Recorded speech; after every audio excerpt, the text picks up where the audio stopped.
Bonjour les amis du Moulin. Il y a quelque chose de profondément étrange et magnifique dans le fait d'être vivant. Nous habitons un corps fait de matière, de cellules, de neurones, et pourtant, à chaque instant, nous faisons l'expérience de pensées, d'émotions, d'intuitions, de sensations intérieures qui ne se laissent pas réduire à de simples mécanismes. Nous ne faisons pas que fonctionner, nous ressentons, nous percevons, nous sommes conscients. Pendant longtemps, le matérialisme a tenté de nous convaincre que tout cela n'était qu'une illusion produite par le cerveau, une sorte de bruit secondaire d'une machine biologique très complexe. Le scientisme, lui, a parfois figé la science dans une posture rigide. Si ce n'est pas mesurable, alors ce n'est pas réel. Mais aujourd'hui, quelque chose change.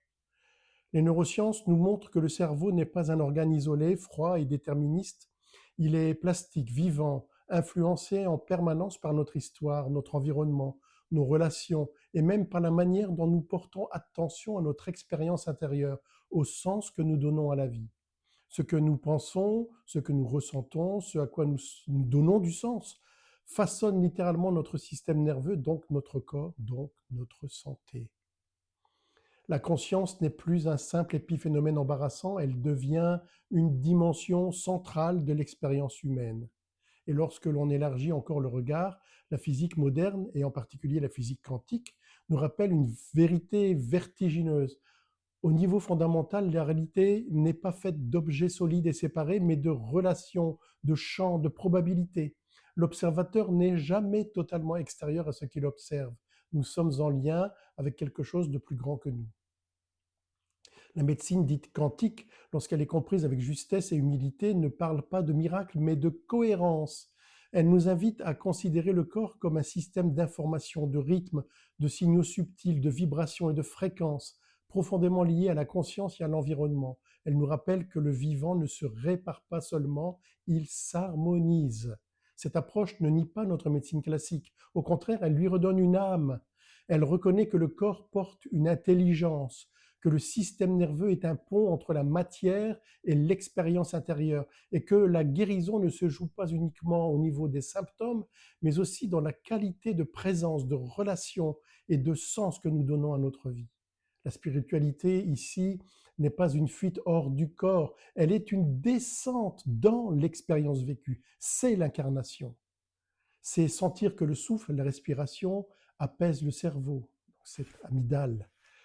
C'est observer que l'attention, l'hypnose par exemple, transforme la perception de la douleur. C'est constater que la relation, l'écoute, la sécurité intérieure, la quête de sens modifient profondément notre physiologie. Ce n'est pas simplement croire, c'est l'expérience de notre incarnation sur Terre.